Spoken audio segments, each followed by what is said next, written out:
All right, well, it is 6:30, so we are going to go ahead and get started. Welcome everybody to this evening's program, Gluten-Free Eating. We're joined with Melissa Cotton with the MU Extension.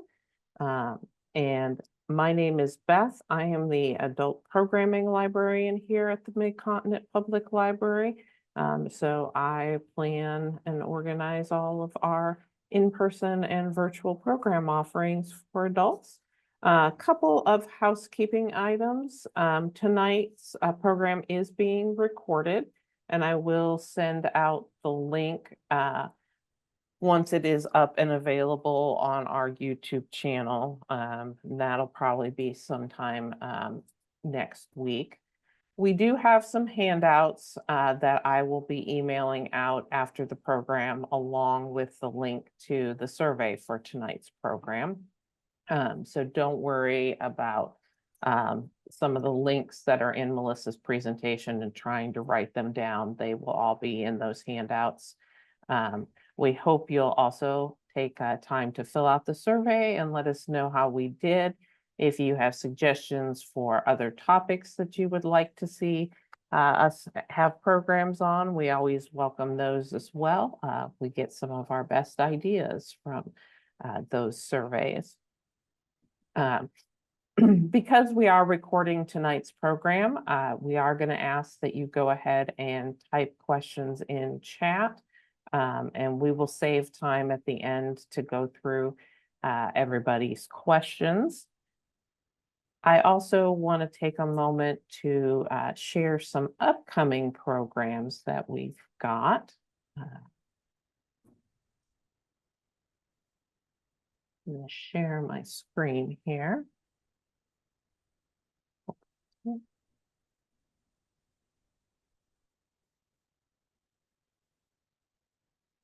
Should be able to see my screen now, hopefully. The first program I want to mention is part of our offerings for Veterans Salute this year. It's our very own Women in World War II. Mary Schmidt will be bringing the stories and uniforms of World War II to life. She'll explore the unheralded contributions that women in the military made to the war effort, and you'll be introduced to the Kansas girl that inspired Milton Caniff's Taffy Tucker Army Nurse comic books. So that one is in person at 4 different locations here coming up during the month of October. October 19th at 2:30 at our Eastleigh Summit branch. October 23rd at 7 at our Antioch branch, October 24th at 6:30 at our Excelsior Springs branch, and October 28th at 7 at our South Independence branch. The next program I want to mention, and this one, Extension will be back with us on November 1st at 10 for Take Control of Your Life with Mindfulness. So the habit of living in the moment and appreciating what you're doing instead of thinking about the past. This presentation is going to offer simple strategies to increase your mindfulness and why it's beneficial to your health. That one is at 10 a.m. on November 1st. You can attend in person at our Woodneath branch or on Zoom. If you are attending on Zoom, you do need to register to receive the Zoom link. And then on November 12th, we have Mental Wellness is a Muscle. This one is being presented by our friends over at Beacon Mental Health. They'll be taking a look at ways that you can lower your stress and simple coping strategies that you can use for self-care, and that is at 6:30 on Zoom on the 12th. And then on November 6th, we've got at 7 on Zoom, the Hollywood Canteen. So during World War II, Hollywood went to war alongside America. Our film historian, Annette Bohanec, will be sharing some of the films that were released in Hollywood during World War II to boost morale on the home front, and also some of the different ways that the stars traveled and entertained the troops during the war. And then finally, we are approaching the start of our holiday season, which means our annual uh, performances with Gerald Dickens, the great grandson of Charles Dickens, will be taking place on November 8th at 2 p.m. and at 7 p.m. He'll be presenting Sykes and Nancy and Captain Murderer, which are stories in the Victorian Gothic vein. So a little bit on the spooky side, and that'll be followed by a Q&A with Gerald. And then on the 9th and 10th at 2 and at 7 each day, he will be performing his one-man show of The Christmas Carol. So always a treat to have him. Registration is required for those performances, and they are filling up fast. So if you're interested, get on the website and look at the performance times and locations and get registered. With that, I am going to stop sharing my screen here, and I'm going to turn it over to Melissa to get started with tonight's presentation. All right, I'm going to have to just play with my screen here for just a minute. It didn't share what I wanted it to. Hold on. Welcome, everyone. I'm excited to be here with you this evening. All right, let's see here. I'm going to try this. Okay, are you seeing the right thing, Beth? Yep. Just one second. There we go. All right. Hi, everyone. As Beth said, my name is Melissa Cotton. I am a field specialist in nutrition and health education for the University of Missouri Extension. And if you are unfamiliar with MU Extension, we provide research-based education out in the community. So our mission is to take research that often occurs at a university level and carry it to all people in the state. And I do that in more of the health realm, but I have colleagues who do that in like youth development, horticulture, livestock, community development, et cetera. So with that, I'll go ahead and get started. But one disclaimer I want to make. Anytime we're talking about changes to the diet or big lifestyle changes, we always want to have a conversation with our healthcare provider. And I'd like to create that blanket statement as we go forward today. Another person you might speak with if you're making a big change to your diet is a registered dietitian. I am not a healthcare provider nor a registered dietitian. I am just here to share with you some of the research and information about this topic to help your conversation with those individuals. So let's kind of start hitting the basics. So what is gluten? Well, gluten is a protein. It's naturally found in some grains, including wheat, barley, and rye. And it's common in foods like bread, pasta, cookies, and cakes. Many products contain gluten, such as prepackaged foods. So if you're in the grocery store and you think about those aisles in the center where we often buy things in boxes and bags, many of those types of foods can contain gluten, as well as some cosmetic products, think like lip balms, lipsticks, even some toothpaste, vitamin and nutrient supplements, and rarely, but sometimes medications. Gluten acts as a glue, and actually the word gluten is the Latin word for glue because it holds everything together. Thinking about baked goods, it's sort of this adhesive that binds the rest of the ingredients, and it captures gas during the baking during the baking process. And that's why we get the structure that we often see in baked goods. We get that rise and fluffiness. Prior to being baked, gluten helps create that elasticity or stretchiness that we see in dough. And I always picture at a pizza shop when people are like spinning the dough around, it's able to stretch like that because of the gluten. So when we take gluten out, the dough would rip easily. So gluten is found in many foods. Some of those are breads, baked goods, pastas, cereals. Some less obvious sources are things like sauces and salad dressings, malt, which includes malt flavoring. Sometimes you'll see that in cereal and those types of things.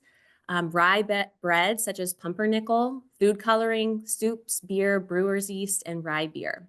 So lots of different sources, and some that you may not be as familiar with or not realize that gluten would be in.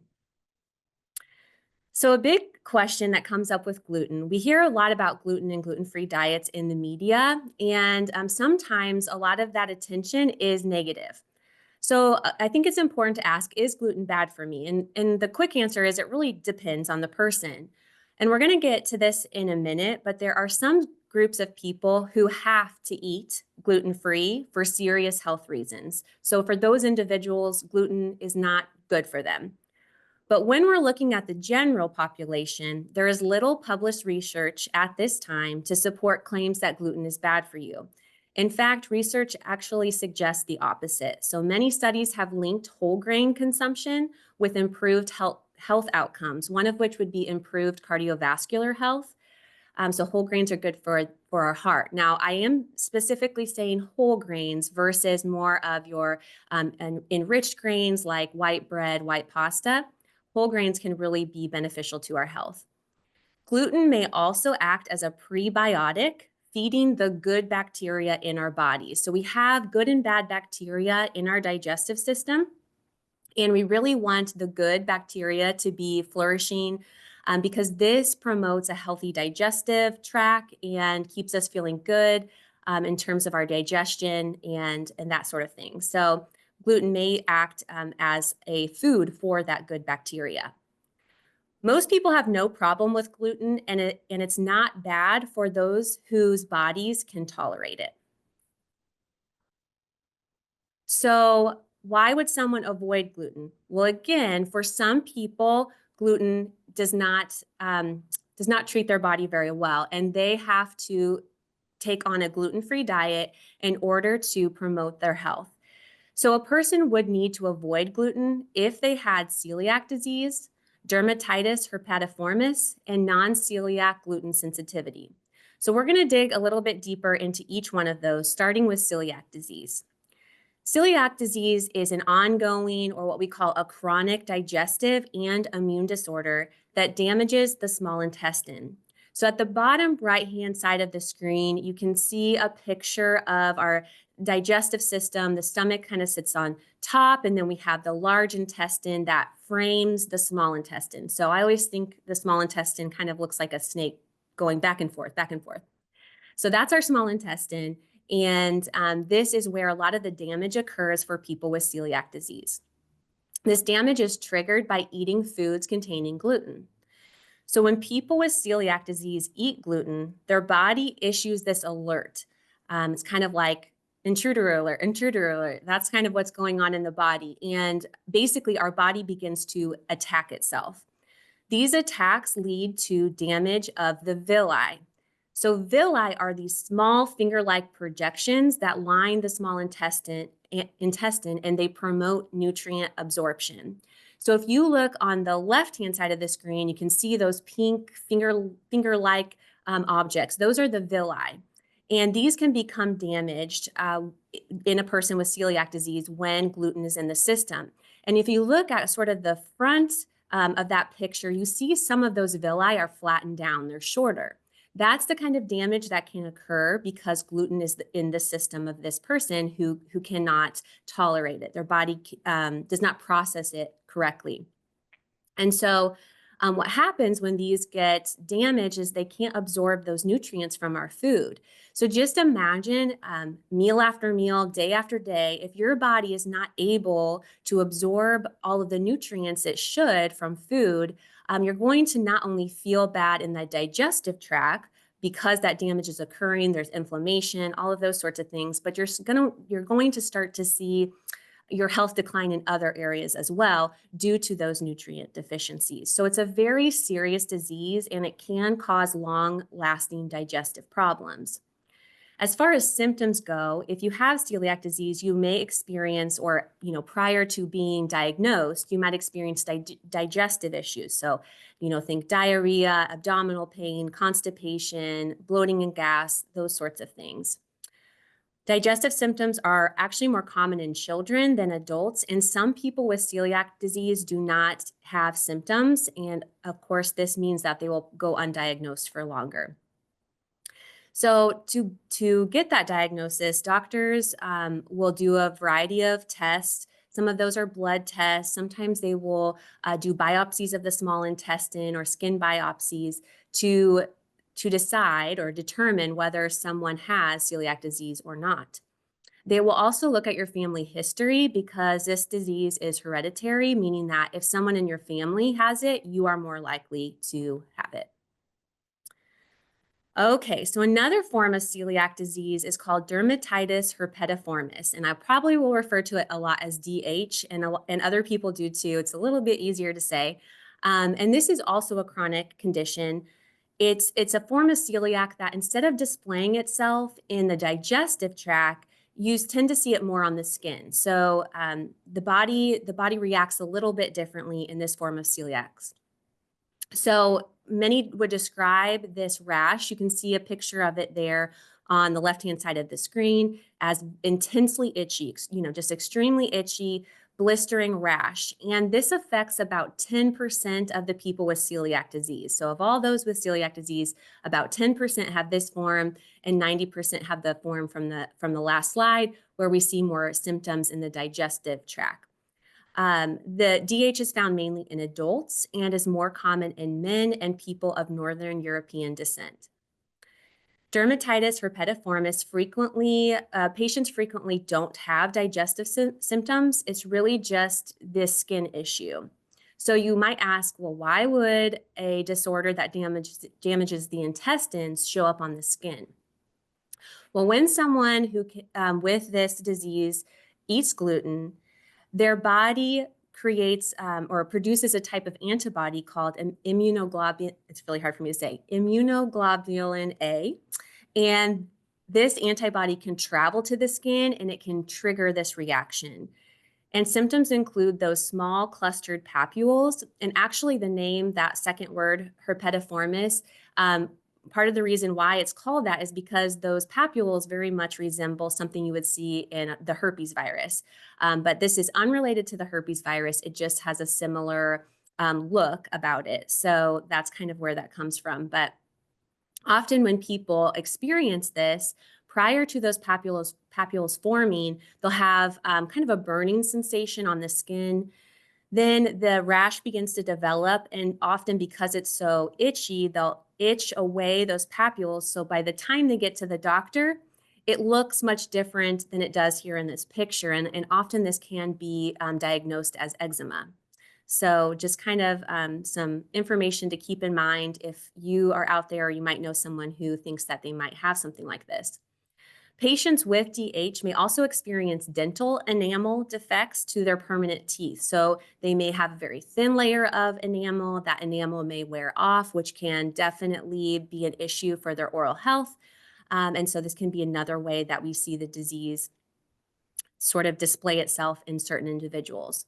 To be diagnosed, a doctor would do a skin biopsy. So they kind of take out a small piece of skin and test it to confirm whether or not an individual has DH. So there's those two forms of celiac disease.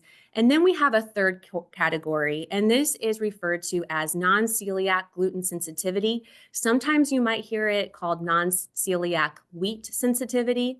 But this is sort of a third category, a catch-all category, if you will, for people who have gotten tested for celiac disease and it came back negative. So they don't have celiac, they don't have DH, but they still have the symptoms of someone who does. So when they eat foods that contain gluten, they're not feeling very good, maybe bloating or diarrhea, abdominal pain, constipation. Headaches is something that is reported often, or what's called foggy brain, bone or joint pain, chronic fatigue, skin rashes. Those symptoms are there, but they don't have that positive test for celiac. So At this point, research has not confirmed that gluten is the culprit triggering the immune reaction for these people with celiac disease. At this time, that research isn't there, but that doesn't discount what they're going through, right? It just means that we need more research in this area to really understand what's going on. So one possibility is that gluten may be the issue, but it could be some other things. So it could be something that's called amylase trypsin inhibitors, or ATIs. These are proteins that are found in the seeds of things like wheat, rye, barley. Another thought process is that fructans, called FODMAPs, it's an acronym, FODMAP, stands for fermentable oligosaccharides, disaccharides, monosaccharides, and polyols. All that to say, it's a chain of sugars that our body doesn't always digest easily. And actually what happens is when we eat something with FODMAPs, our bodies want to ferment it. And if you've ever fermented anything on your own, it's similar to what happens in our body. It creates a lot of gas, can create bloating, and some people are more sensitive to it than others. So all this to say is that it could be gluten. It could also be some other thing that's very tightly related to gluten and in the similar foods. So again, more research is needed in this specific category. We are still learning what's going on in the body with this one. Now, a fourth thing that could be going on that we definitely want to bring up when we're talking about gluten and wheat and all of these things is what's called a wheat allergy. This isn't an intolerance. This is an allergic reaction that can occur to someone when they eat wheat. Okay, and so this is a really concerning issue. It can be life-threatening. You can experience symptoms like wheezing, trouble breathing, coughing, hoarseness, belly pain, vomiting, diarrhea, swelling, hives, even a drop in blood pressure that could lead to lightheadedness or a loss of consciousness. If you think that you are experiencing some of the symptoms of a wheat allergy or any allergy, it's important that you seek medical help, call 911. Like I said, it can be life-threatening. So the primary treatment for a wheat allergy is avoiding wheat. And so some common foods, basically anything that contains wheat, we would have to avoid in this case. So those are some things that we want to bring up, some of the basic terminology as we go forward tonight. So up next, question is, what is a gluten-free diet? Okay, so as mentioned, when we think about celiac disease, when we think about DH, the only cure really at this time for someone with one of those conditions is to eat a gluten-free diet. And this is a lifelong, strict, no gluten in the diet lifestyle. Okay, and so we're going to have to avoid those foods like wheat, like rye and barley. But that doesn't mean that we are just going to have a really boring diet. There are lots of things that we can still eat and need to eat in order to have a well-balanced diet and to feel good. So we want to focus a lot on fruits and vegetables, because when we take gluten out of the diet, we are taking out sources that provide a lot of other nutrients that our bodies need. And so fruit and vegetables are going to help us make up for some of those things, and they're going to provide fiber. So one thing we have to really be mindful of in a gluten-free diet is getting enough fiber. We need fiber for a healthy digestive system, and fruits and vegetables are a great way to get this.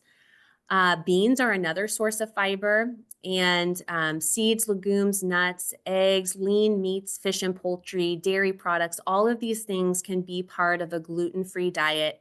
And it's really important to get a lot of variety, again, so that we're not missing out on any important nutrients because we've taken some foods literally off of our plate. It's also not a gluten-free diet doesn't mean that you can't have any grains, right? There are gluten-free grains available that we can consume. And so here on this screen, I've shared some of those with you. So those are amaranth, arrowroot, cassava, chia, corn, flax, gluten-free oats, millet, yucca, nut flours, potato, quinoa, rice, sorghum, soy, tapioca, and teff. These are some examples of gluten-free grains. Now, some of these are going to be more difficult to find than others. Some are going to cost more than others.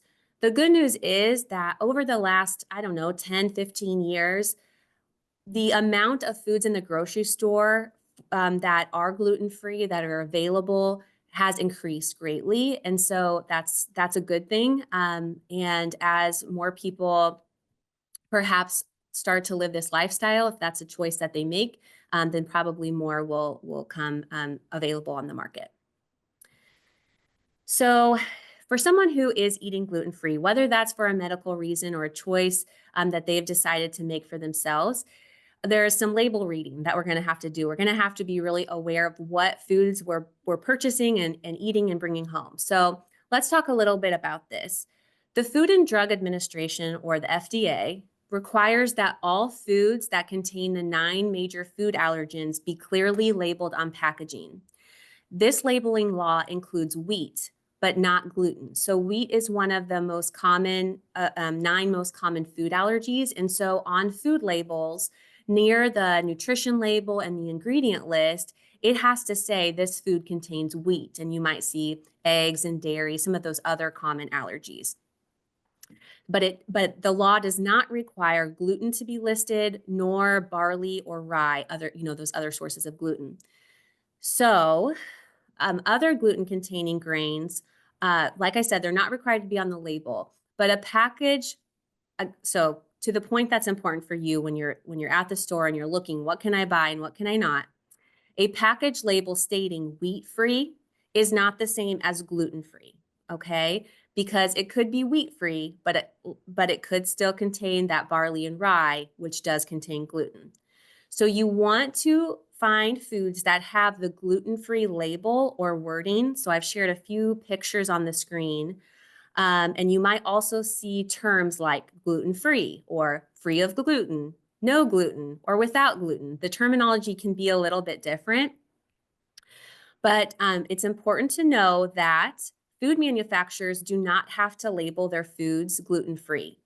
They can choose to do it, and many of them do, but they don't have to. So we want to look for these gluten-free labels, but we also really want to take notice of the ingredient list, okay? Because all ingredients within the food do have to be listed, and so you may be able to identify whether a food is gluten-free or not based on the ingredients listed. The FDA has also standardized the voluntary use of those gluten-free, all of those things that I mentioned, and those words indicate that this food has less than 20 parts per million of gluten. And I just say this because often with food sensitivities, how sensitive we are is kind of on a spectrum. Some people are incredibly sensitive, and some maybe there's a little wiggle room, right? And so you may eat a food that is gluten-free, but it has on the higher end of what can be allowed and still be called gluten-free. So just listen to your body. If that food isn't settling well, it may be on the higher end of what's allowed, and it just may not work for you. But for most people, if something says gluten-free, it is safe to eat. All right. Moving on to the next slide. How does this gluten-free diet help? How could that improve someone's health, particularly those who fall in that celiac disease category or that DH or non-celiac sensitivity? So what's going to happen when we take gluten out of the diet? It's going to allow that small intestine to heal, right? Remember those finger-like projections, those villi? Those are going to be able to heal, and they're going to be able to resume absorbing nutrients from our food. And that's going to improve not only our digestive health, but our health overall. And so, like the second bullet says, our GI symptoms are going to improve. So if we are experiencing a lot of bloating or diarrhea, that's going to get better. If it's not, then you need to go back and chat with your doctor and see maybe there's something else at play here, something else is going on. It may also help prevent conditions that we see from long-term untreated celiac. So things like lymphoma or osteoporosis or heart issues. When we go for a long time without treating celiac and that the body hasn't been able to absorb those nutrients, some negative health outcomes can occur. And so the sooner that we can get diagnosed, of course, the better, but we can change that with a change in our diet. So the next slide says, is the gluten-free diet recommended for everyone? When we think back to the general population, for those people who can eat gluten and feel fine, it doesn't bother their GI system. For those people, we would not recommend a gluten-free diet. And here's why. Like I said before, when we take quite a few things off of our plate and we say we can no longer eat those, not only are we going to not be getting the gluten in those foods, but we're going to be missing out on some other key nutrients. And this is why if someone does decide to go gluten-free, or if someone does decide to take a food group out of their diet, it's really helpful to work with a registered dietitian, because they can look at all that you eat and make sure that you're making up for those missing nutrients in another way. So commonly when we see someone who's on a gluten-free diet, some of the more common things that we can be deficient in are, again, fiber, some B vitamins like folic acid, sometimes vitamin D. So we just need to make sure that we're making those up in other ways. But that is why, because of some of those deficiencies that can occur, for the average person who can handle gluten okay, we would say keep eating gluten. That's fine. We don't want you to take it out. Also important to know that many packaged gluten-free foods can have a lot of added salts or saturated fats or added sugar to make up for the missing gluten and to improve the taste of those foods. So if a person who was eating gluten decided they were going to stop eating gluten, and their diet consisted of a lot of highly processed foods, so things that you could just quickly take from the freezer and pop in the microwave or maybe the oven, and that was making up a large part of their diet. And when they went gluten-free, they just swapped frozen pizza for frozen pizza, and other food for other, it was a very similar thing. It's just now it was gluten-free. We can actually see the overall diet declining, because now all of a sudden we're getting some of that higher salt and higher sugar and fat content. So that's just important to keep in mind. Eating a gluten-free diet does not necessarily mean that you're going to lose weight. We hear that a lot in the media, that this is a weight loss tactic. It doesn't necessarily mean that you're eating a healthier diet. So just kind of keep that in mind anytime you hear some of those trendy things that pop up in the media. Sometimes it's gluten, sometimes it's protein or fiber. Always take it with a grain of salt, right? But someone could potentially lose weight by eating gluten-free if, by going gluten-free, they're starting to reach for whole foods more often. They're eating more lean proteins and healthy fats and those types of things. If that results in them ingesting fewer calories than they're burning, that's going to result in weight loss. So the only way we lose weight is if we're taking in fewer calories than we're burning. So it's not necessarily going to be the case with a gluten-free diet, but it could. It all just depends on how we're going about it. So this might seem like a similar question, but if you're sitting there and you're thinking, okay, I hear what you're saying. Some people need a gluten-free diet for medical reasons. Other people may decide it's not for them, but what about me? I'm sitting here. What am I going to do for me? What's my decision? I think the most important step for you, if you are considering this, as I started with for tonight's presentation, is talk to your healthcare provider, have that conversation with them. And you really want to do this before you cut out gluten, because they may decide after listening to some of the symptoms that you're experiencing that they want to run tests and see what's going on.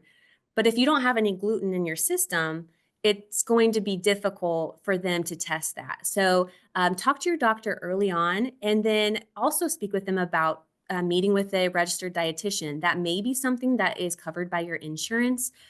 Sometimes it is, sometimes it isn't, but they can help refer you and get that conversation started. So these are just some important things to think about in this process.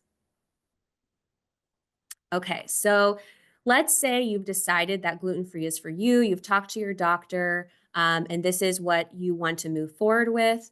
There are some things, some tips that you can think about or incorporate to help yourself meet your nutrition requirements and stay successful. Okay, so again, prioritizing all of those whole foods, those fruits and vegetables, lean meats, things like seafood, fish, chicken, other things like legumes, peas, beans, lentils, seeds, nuts, soy. Those are some foods, and we really want a wide variety so we can get all the nutrients our bodies need to be healthy.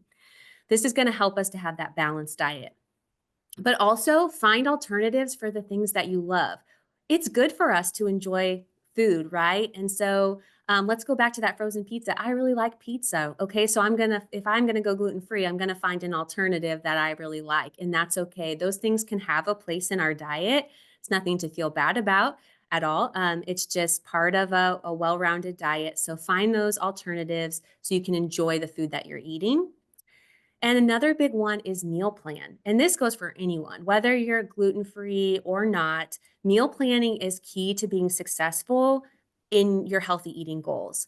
So, particularly though, when you have to really watch what you're eating, when we meal plan, we can think about our schedules and think, okay, I'm going to have to grab something out on this day, or we're going to have a, a work lunch on this day. And am I going to bring something, or who do I need to communicate with to let them know that I have dietary restrictions? But this is going to ensure that you always have food to eat, and it's going to take out some of the stress because anytime you're making a change to your diet or your lifestyle, there's a learning curve and things are going to take more time. It might take you more time on the planning side or the grocery shopping side or the cooking side. So just having a plan can cut down on some of that stress as you get a little bit more familiar with how this all works. So it wouldn't be a nutrition presentation if I didn't show my plate. This is just a nice visual of how to get a well-rounded plate, a well-rounded diet. And so for someone with a gluten-free diet, really the only change is that grain section might look different than someone who can't eat gluten. Okay, so remember back to that slide of all those gluten-free grains, things like rice or quinoa. Potatoes are a starchy vegetable, so they could go there. So we're still able to achieve that well-rounded look. This is just a great way you can set up your plate to help it be simple and easy. All right, when it comes to baking, if you are gluten-free already or considering it and you're a big baker, this could be on your mind of like, well, how is this going to look once I take out gluten from my diet? Well, baking without gluten, it can be challenging, okay? Gluten contributes some important properties to baked goods, and just know that it's going to take some trial and error. But the good news is there are a lot of resources out there now. So you can kind of learn from people who did the trial and error for you. So go to the library, check out some books about baking gluten-free. There's lots of blogs and things like that, and you'll get that. I would say a good starting place if you're a baker is to start with cookies because gluten is less important in the development of cookies than it is for something like bread. Bread might be something you work towards. Start with cookies, work your way up to bread. That's probably the most challenging to replicate in a gluten-free manner. Gluten-free flours are not always a good replacement cup for cup with regular flour. So there's lots of different options out there, and a lot of times they'll tell you what the ratio is compared to normal flour. You may just want to start looking for recipes that specifically tell you what gluten-free flours to use. But using combinations of various gluten-free products can actually enhance the nutritional content and help you with the structure that you're trying to achieve in your baked goods. Most common binders, so if you remember back, gluten, I said, is kind of like a glue. It's an adhesive or a binder in our baked products. It kind of holds everything together. When we take that out, we have to replace it with something else that can take on that role. Often in baked goods, eggs will be the replacement, but sometimes it will be flaxseed, like a mixture of flaxseed and water can take on those binding properties as well. Some higher fat and protein flours will need to be stored in the refrigerator. Okay, these often have a shorter shelf life and they can become rancid. So maybe all of your gluten-free flours, you might just want to do that sniff test before you put it into your baked goods just to make sure it's still fresh, but putting it in the freezer or fridge will make it last longer. You may also decide for these higher fat and protein flours that you want to purchase those in smaller quantities so you don't end up having to throw some away. And also, with people who can eat gluten, when we talk about raw cookie dough, kind of going back to the cookies, we say you shouldn't eat that raw cookie dough. It's because of the eggs, but it's also because raw flour is not safe to eat. Same thing goes even with our gluten-free flour. I know that's a bummer, but you need to cook it before you eat it. I wanted to share with you this resource, and this is from the University of Maine Extension. This is a gluten-free flour mix, and so you see that they're utilizing some different flours along with xanthan gum to help make that more like a regular flour. And here on step 4, it says you can substitute this for your favorite pancake, cookie, or biscuit recipe. So in case you wanted to jot this down or kind of take a picture of the screen, I'm going to pause here. And while I pause, I would love if those of you in the room could maybe put some of your gluten-free hacks, whether that's with baking or cooking or just lifestyle, put those in the chat because we can always learn a lot from each other. And if you have experience with this, you may have gone through some of that trial and error and could help someone else. All right, so I'm going to go ahead and move on to our next slide. So another big thing that we need to think about is when we eat away from home, right? We don't have all of the control over the ingredients, but we still want to be able to live our life and take part in those types of things. So it's always good to kind of know what restaurants you might be visiting before you go and take some time ahead of that event to look at the menu. And you can look at what's available. And if you have questions, you could call the restaurant and maybe get some answers that way. That way you have time to decide, well, this restaurant's not going to work for me. You can change plans and just have an idea of what you're going to do going in. You always want to consider the possibility of cross contact. So in a facility where gluten-containing foods and gluten-free foods are being processed or cooked at the same time, we can get what's called cross-contamination. And again, some people are more sensitive than others, so it may not be an issue for you. Others may have to be really careful about this. So just keep that in mind when you're making your decision. You also might want to let the host or the waitress or waiter know that you have diet restrictions when you get to the restaurant. But understand that they may not be knowledgeable about the foods on the menu that contain those items or really even what you're talking about. And so I know that can be frustrating, but that training is not always received on their end when they start that career. So just kind of keep that in mind. That's why ahead of time searching the menu is always a good idea. And then when we're thinking more of like the potluck, Super Bowl party, family gathering, always offer to be one of the people to bring a gluten-free dish. That way, you know that you have something there to eat. And also don't be afraid to advocate for yourself when appropriate and when you feel comfortable and saying, I have these diet restrictions. Is there any way that a gluten-free option could be offered? Things like that. Sometimes that can be uncomfortable, or we might just get tired of always having to share these personal details about ourselves. So it's really your decision, but bringing your own dish is one way to make sure you have something to eat during the party. Now, how do we make gluten-free diets more affordable? Changing one's diet to include more whole foods or lean proteins or gluten-free substitutes may increase how much we're spending at the grocery store. So there are a few tips that might help you keep yourself on a budget when it comes to the money that you spend on groceries. So one is to cook more at home. And this goes for anyone, whether you eat gluten or not. By cooking and eating more at home rather than out at restaurants and convenience stores, you are going to save money.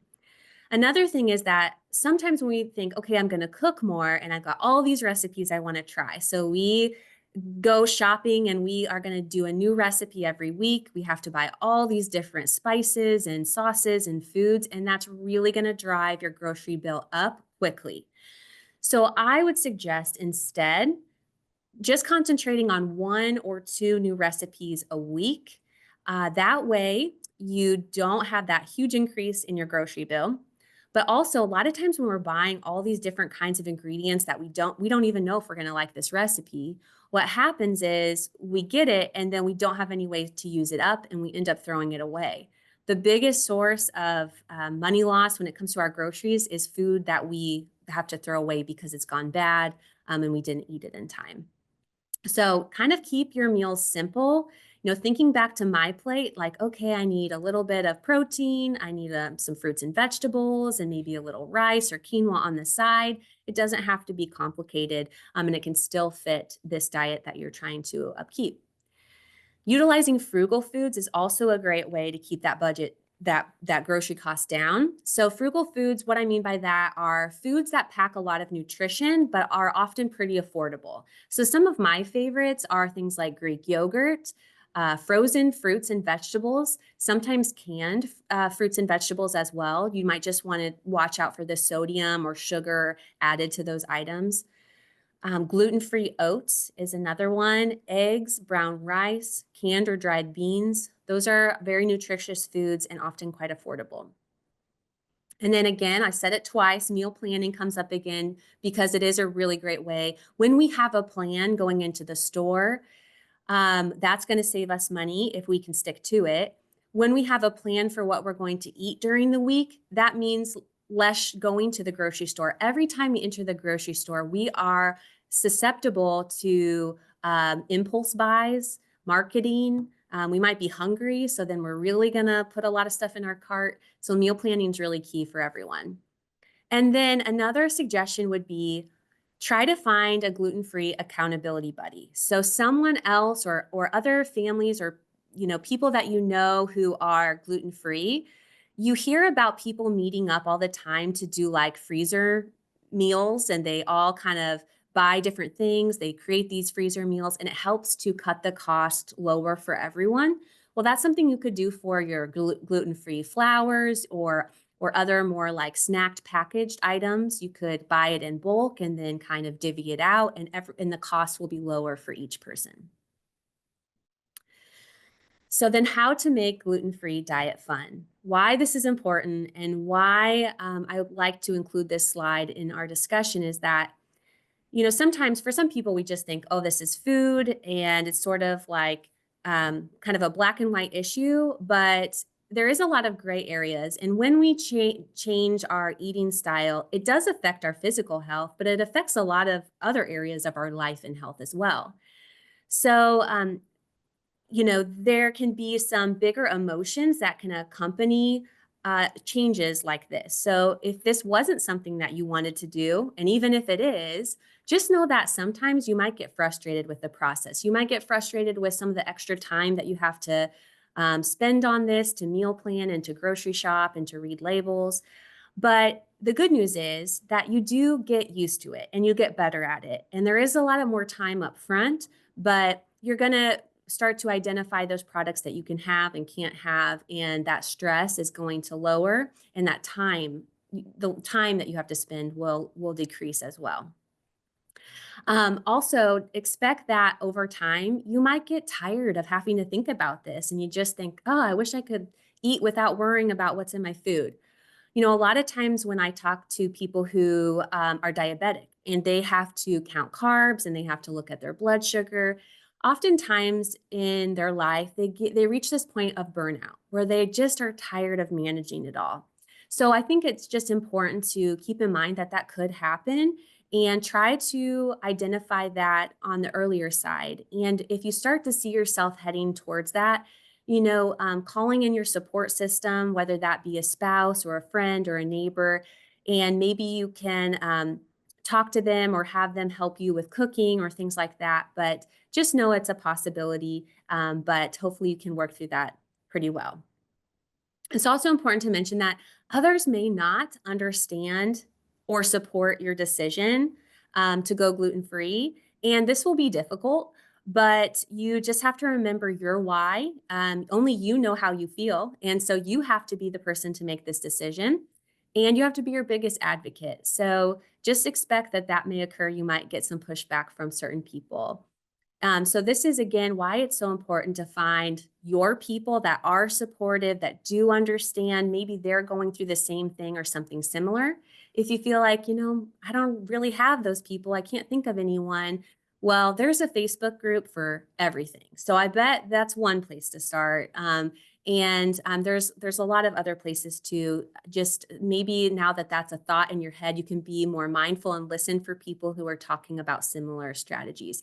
And hopefully you're getting some good tips in the chat because this is a community where we can share helpful tips as well.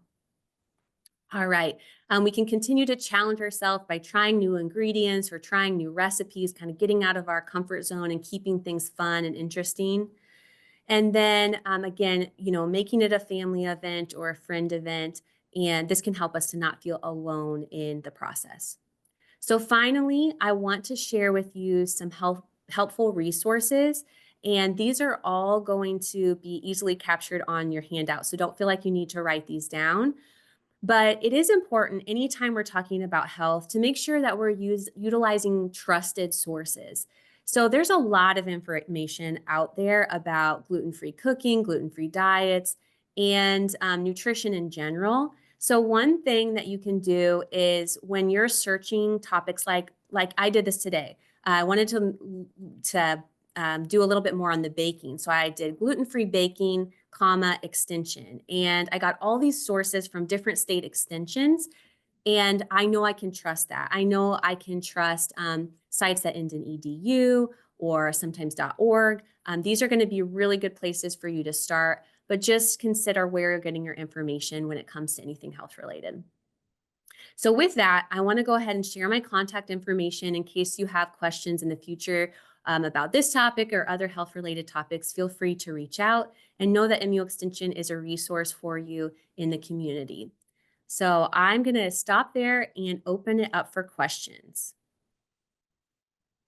If you've got questions, go ahead and type them in the chat. We've had some different hints and tips put in the chat. So coconut flour is a great example of this. You have to compensate for dryness. Thank you. That's great. Somebody said, I like Bob's Red Mill gluten-free 1-to-1 baking flour. Okay. That's awesome. I love these tips. Let's see. Batch cooked dried beans and lentils. It's less expensive and more flavorful than canned. Okay. That's a good tip. I'm gonna have to try that one. And this, I think, relates to the Bob's Milk comment earlier. I used this 1-to-1 baking flour in an apple pie recipe, and it was the best apple pie I've ever made. It was a new recipe and contained 2 sticks of butter in the crust. That probably added to the taste too. That definitely helped, but that's great. It's great to hear that you're able to use that gluten-free product and you got an even better result than before. So And then somebody asked, how long will flours last in the freezer? I And would then say, oh, sorry, go ahead, Beth. And then after that, it says to keep it from going bad in the pantry. Yes. Okay, so it will lengthen the life of the flour. I hesitate to give you an exact answer because it may depend on the type of flour, but often you can search flour storage. There may even be something on the package itself. If you're really struggling to find the answer, you can reach out to the manufacturer and they can provide some of that information as well. But you could just do kind of a general search of gluten-free flour storage and find some information that way.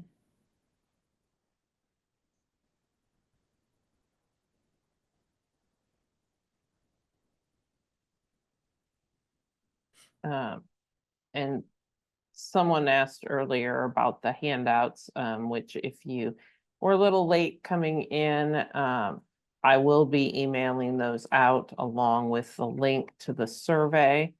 And then we have a question, how can you know if flour needs to be refrigerated or frozen?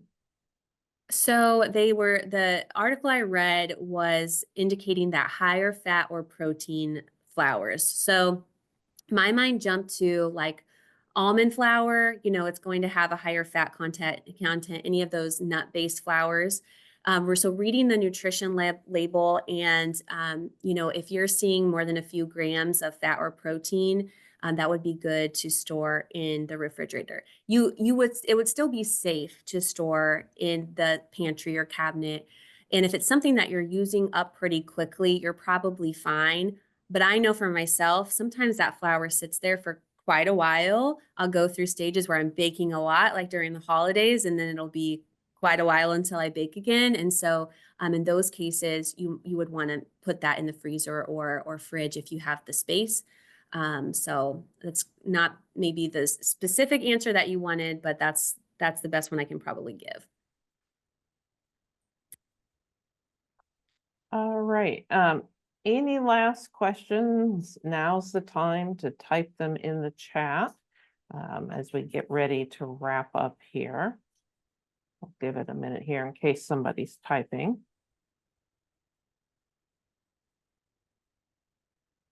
All right, well, I don't see any other questions. We've got some thank yous and great presentation. So Melissa, thank you for a very informative presentation this evening. We always enjoy having Extension come join us. And thank you everybody for coming tonight. We hope to see you at future programs. So have a great evening, everybody. Thanks, everyone.